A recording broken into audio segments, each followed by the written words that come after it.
Welcome to another Founder Wisdom Pod. We have Andrew Antar with us. He's a Web3 founder, revolutionizing the music industry with music NFTs. He's in Miami. I'm in Oaxaca, Mexico. And he's the co-founder of Tune.fm. He's got a bunch of startups under his belt. Interesting guy, technical guy. We're going to talk about what he's up to nowadays. Podpar.com is presenting that one. If you want to go and check us out on our website, we will help you monetize your podcast, start a podcast, scale a podcast. Podcasting is pretty much the way to go nowadays. So go to podpar.com for help with that. Andrew, welcome to your pod. Tell me a bit more about yourself and what you're up to nowadays. Yeah, thanks for having me. I'm running a Web3 company in the music space called Tune.fm. We have a token called the Jam token. And basically, our Tune.fm is a Web3 music streaming platform and digital asset marketplace for music NFTs. And so we help artists monetize their music in ways like never before. So on the streaming side, the artists can earn over 100 times more for their streaming. And that's possible through streaming royalty micropayments that are all powered by the Jam token. And then on the digital asset music NFT marketplace side, artists can monetize their super fans through offering exclusive experiences, unlockable perks, things like backstage passes, meet and greets with the artists, access to private exclusive groups, and things like that.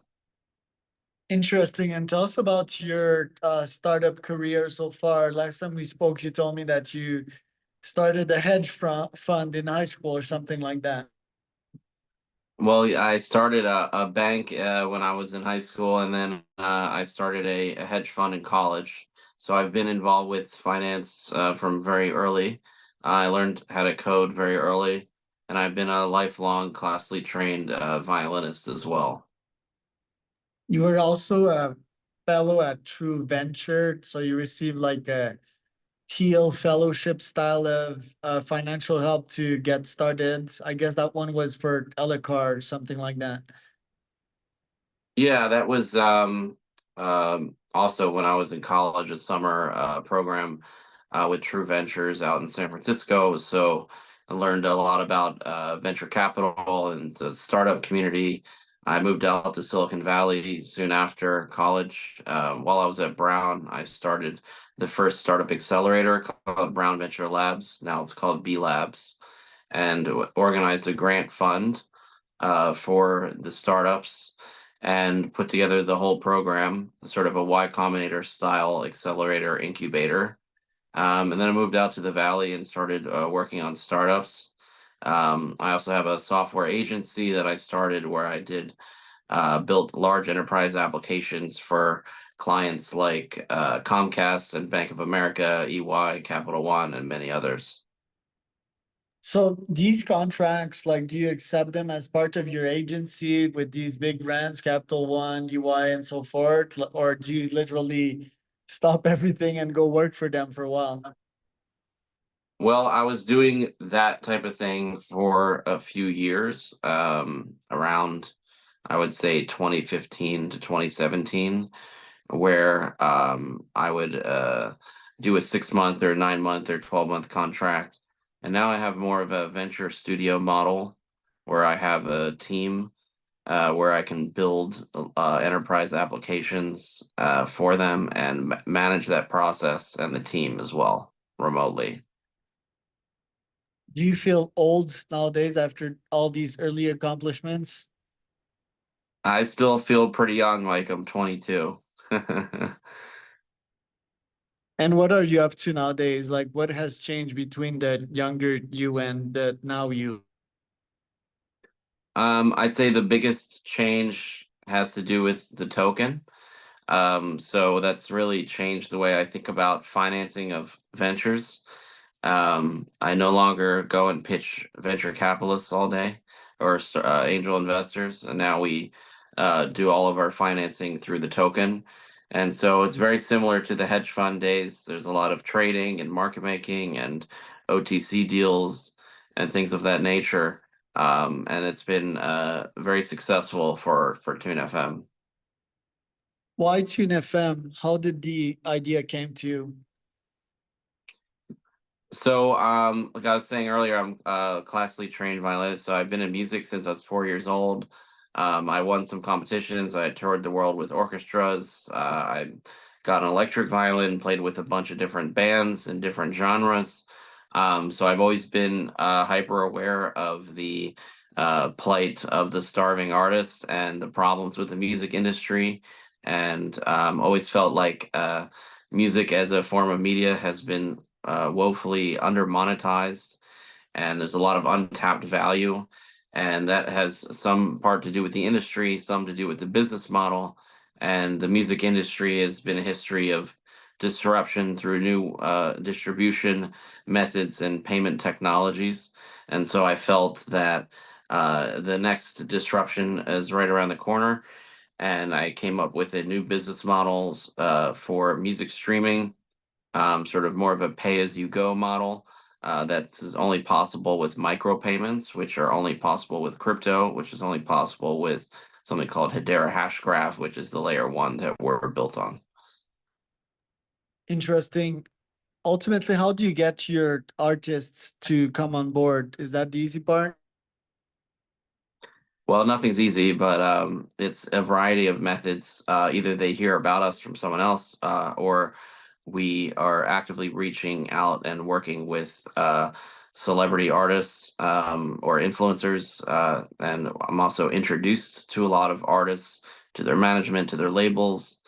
And we're always doing all forms of marketing. So artists come in every variety. Then how do you make sure to constantly release new features that will be favorable for your audience? So we're always listening to our community. We also have a roadmap and vision for what we want to release. We want to achieve parity with Spotify, but go well beyond what they offer. So it's definitely a tall task to build a fully functional music streaming platform that's on Web3. And the digital asset marketplace was a huge initiative. And next will be, well, actually, more sooner than that, we're launching our mobile apps, so iOS, Android, as well as Windows and Mac desktop apps. And then beyond that will be a metaverse that we're developing, sort of like a music festival in the metaverse. That's pretty cool. And the company, what challenges have you faced so far? How did you resolve these? Well, being in the music industry is a unique challenge. Most traditional venture firms are more looking for B2B SaaS companies. So music scares them a lot because there's so many failures and everyone tries it, but nobody quite tries hard enough. There's also the aspect of the marketplace. So having a two-sided marketplace is an inherent chicken and egg problem.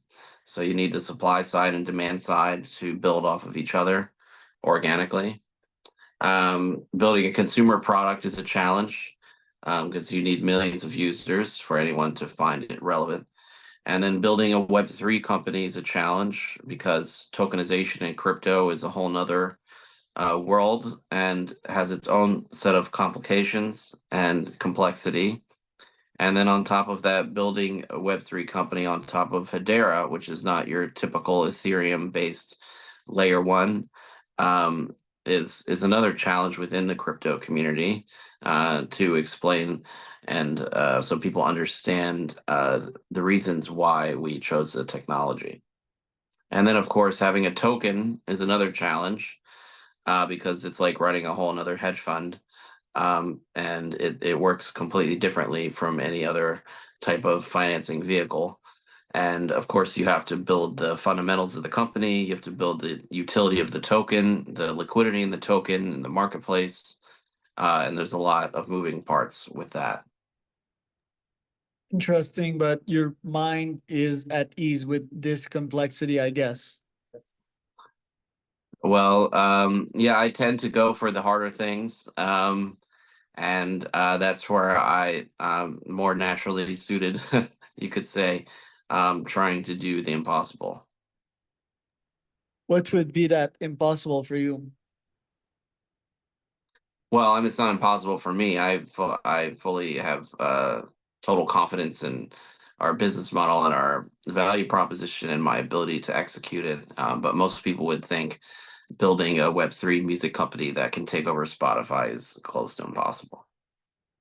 Yeah, that's a moonshot. So where would you picture the company in 5 to 10 years from now? Because you've seen Spotify's ultimate vision. I mean, they've been building that since the past decade, even longer than that.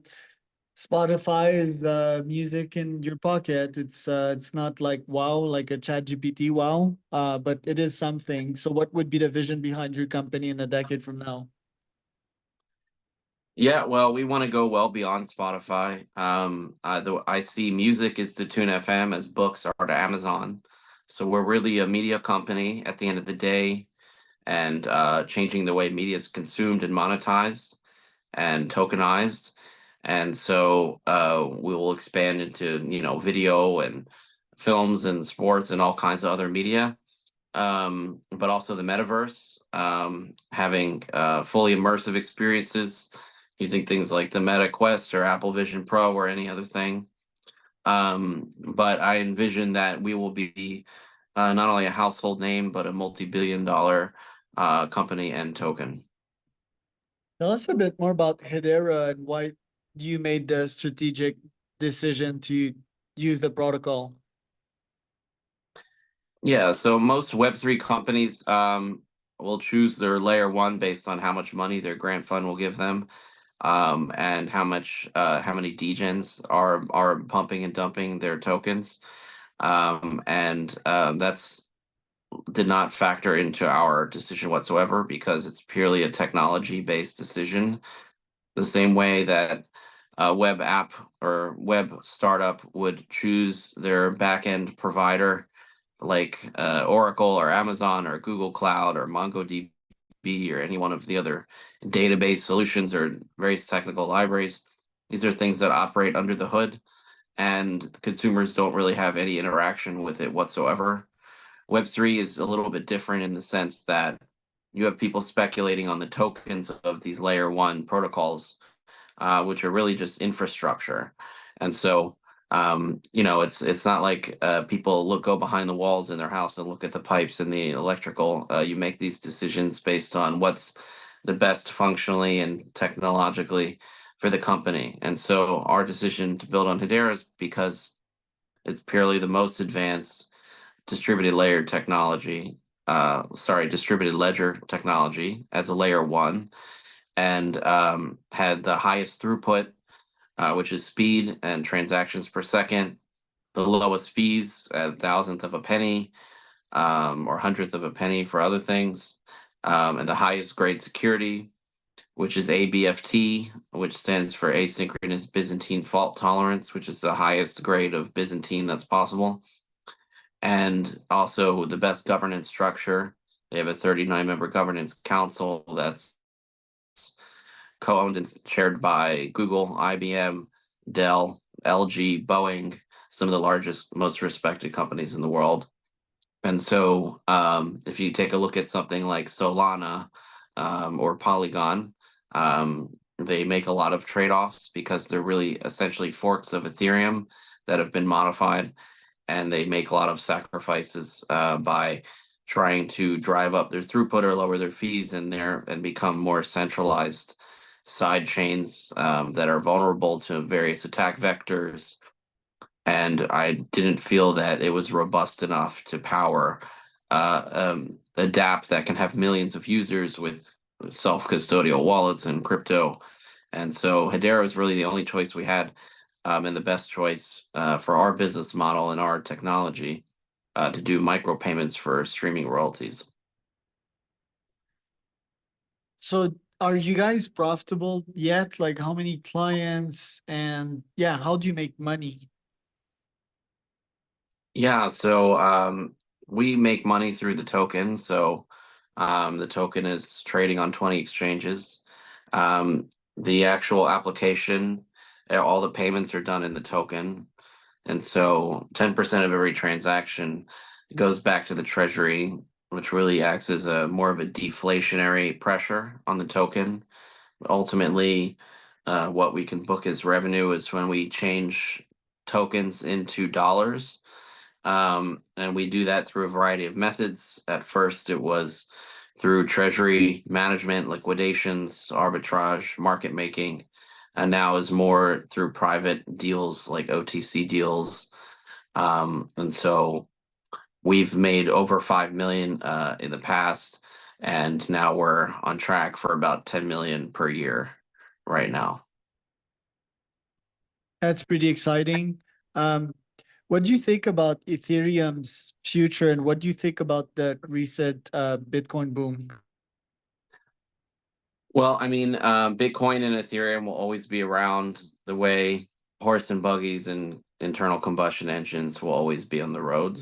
But something like Hedera is more like a Tesla or electric car, just a completely different architecture. They all get you from point A to point B, but some are a lot slower, more inefficient, take more energy. Ethereum's built a massive ecosystem, and many layer twos are on top of Ethereum, and a huge part of the industry is still runs on Ethereum.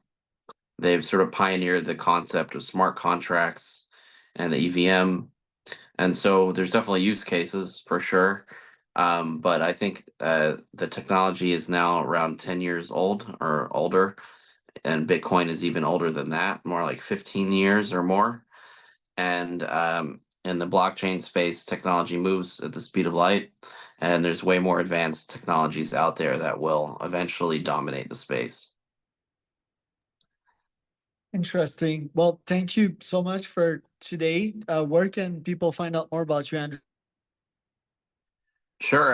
You go to tune.fm. The name is the domain. Jam is the token, JAM. You can join our socials, follow us on X/Twitter, TuneFM official, follow us on Instagram, join our Telegram group. You can follow me personally, just Andrew Antar everywhere. And yeah, check us out, sign up, maybe get some jam, no financial advice, and follow us.